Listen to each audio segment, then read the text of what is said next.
তারা যে গোপনে গোপনে বাংলাদেশের খায়, বাংলাদেশের পরে বাংলাদেশের আলো বাতাস তলে ছায়া তলে থাকে, বাংলা মায়ের সন্তান হিসেবে তারা কুসন্তান বাংলা মায়ের, যে তারা এই দেশে থাকে, এই দেশে খায় এবং এই দেশের আলো বাতাসে বড় হয়ে তারা এই দেশের অখণ্ডতা, স্বাধীনতা, সার্বভৌমত্বের বিরুদ্ধে দাঁড়ায়। তারা প্রত্যেক কোনো জাতি বিদ্বেষী এবং ধর্ম বিদ্বেষের পক্ষে তারা দাঁড়ায়। মুসলমানদেরকে আজকে চৈতালি রায় বলতেছে বের করে দিবে। কোন দেশ থেকে তারা বের করে দিবে? আমাদের দেশ থেকে। তারা কিভাবে বলে এই হিন্দু লীগ যারা সনাতনী ধর্মের ভাই বোনদের অধিকারের কথা বলে, যারা হিন্দু লীগ হিসেবে এসে স্বৈরাচারকে তারা এখানে পুনর্বাসিত করতে চায়, ভারতের সেবাদাসকে পুনর্বাসিত করতে চায়, তাদের বিরুদ্ধে আমাদের এই অবস্থান। তাদেরকে আমরা বাংলা থেকে উৎখাত করব। এই স্বৈরাচারের দোসরকে আমরা এই বাংলার জমিনে থাকতে দেব না। আমাদের কথা পরিষ্কার, এই দেশ সবার, এই দেশ হিন্দু, এই দেশ বৌদ্ধ, এই দেশ মুসলমান, এই দেশ খ্রিস্টানের। এই দেশে এককভাবে যদি কেউ চিন্তা করে যে একজনকে বাদ দিয়ে আরেকজন, তা কোনোদিন হবে না।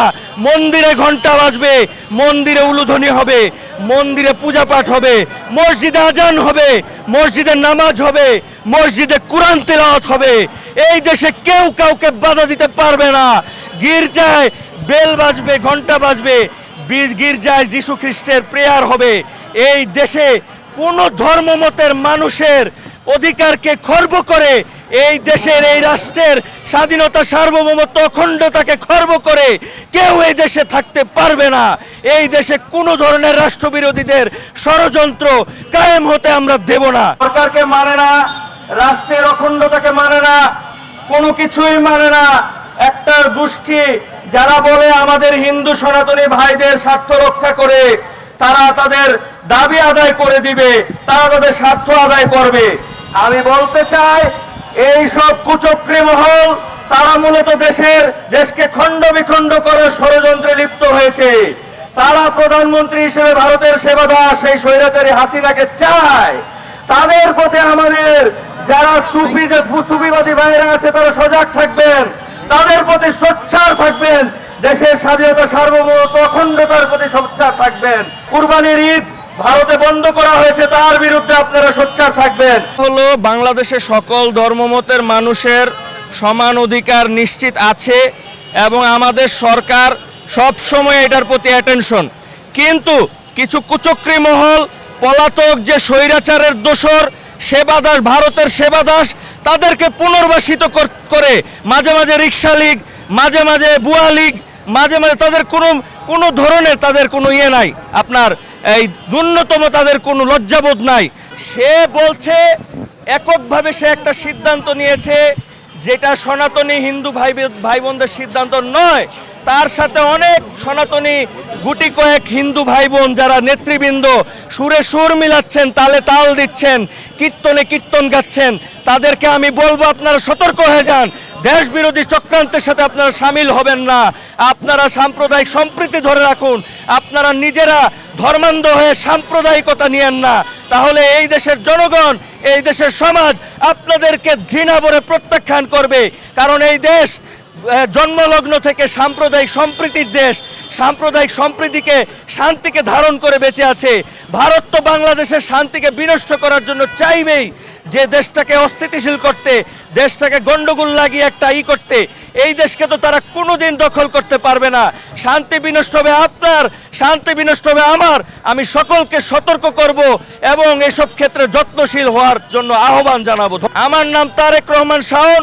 আমি বর্তমানে বাংলাদেশ যে বিএনপি সরকার আছে, দেশ পরিচালনা করছে, আমি বলবো এই সরকার যথেষ্ট চেষ্টা করছে দেশ পরিচালনা করার।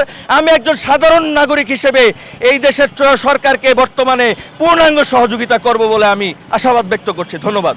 চৈতালি রায়ের যে বক্তব্য, সেটা বাংলাদেশের অসাম্প্রদায়িক শান্তিপূর্ণ যে সহাবস্থানের চেতনা, এটাকে নষ্ট করার জন্য, সাম্প্রদায়িক সংঘাত দাঙ্গা লাগানোর জন্য আমি যখনই বুঝে গেছি যে তাদের একটা ষড়যন্ত্রমূলক প্রচেষ্টা, এই প্রচেষ্টাকে একজন বাংলাদেশের সুনাগরিক হিসেবে, সুস্থ মস্তিষ্কের অধিকারী হিসেবে আমি মনে করেছি এর তীব্র প্রতিবাদ জানানো উচিত এবং প্রত্যেকটা রাজনৈতিক দলকে আমি উদাত্তভাবে আহ্বান জানাবো, তারা যেন তাদের নিজেদের স্বার্থ ভুলে গিয়ে, রাজনৈতিক স্বার্থ ভুলে গিয়ে সবাই এক মাঠে, আমরা যেমন জুলাইয়ের যে বিপ্লব ঘটিয়েছি সেই বিপ্লবের মতো তারা যেন রাজপথে নেমে আসে।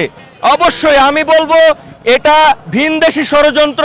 যখন ইসরায়েলের রাষ্ট্রদূত ভারতে নিযুক্ত, সে বলে বাংলাদেশে হামাস আছে, আমি তাকে অনুরোধ করব বিশ্বের যত আপনার রাষ্ট্রদূত বাংলাদেশে আছে তাদেরকে উদাত্তভাবে অনুরোধ করব তারা যেন একটু এই বিষয়টা নিয়ে তারা যেন একটু দেখাশোনা করে, একটু যেন তারা ঘুরে আসে, তারা গির্জায় ঘুরুক, তারা মন্দিরে ঘুরুক, দেখুক কোথাও কারো উপরে অবিচার অত্যাচার করা হচ্ছে কিনা।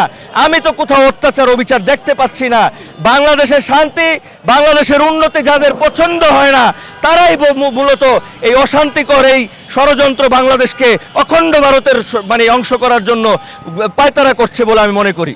গোবিন্দ প্রামাণিক তো সে হিন্দু মহাজোট, আজকে তাদের সমাবেশ ছিল, আমি এটার প্রতিবাদে বরঞ্চ আজকে এসেছিলাম যে সে যে একটা আরএসএস প্রশিক্ষিত, তারা যে গোপনে গোপনে বাংলাদেশের খায়, বাংলাদেশের পরে বাংলাদেশের আলো বাতাস তলে ছায়া তলে থাকে, বাংলা মায়ের সন্তান হিসেবে তারা কুসন্তান বাংলা মায়ের, যে বাংলা মায়ের বিরুদ্ধে তারা দাঁড়ায়, তারা রামের প্রকাশ নিয়ে তারা এই যে একটা ষড়যন্ত্র, তারা রংপুরকে আলাদা করে ভারত অখণ্ড ভারতের অংশ হবে, তারা কেন ভুলে যায় তারা দলিত হিন্দু।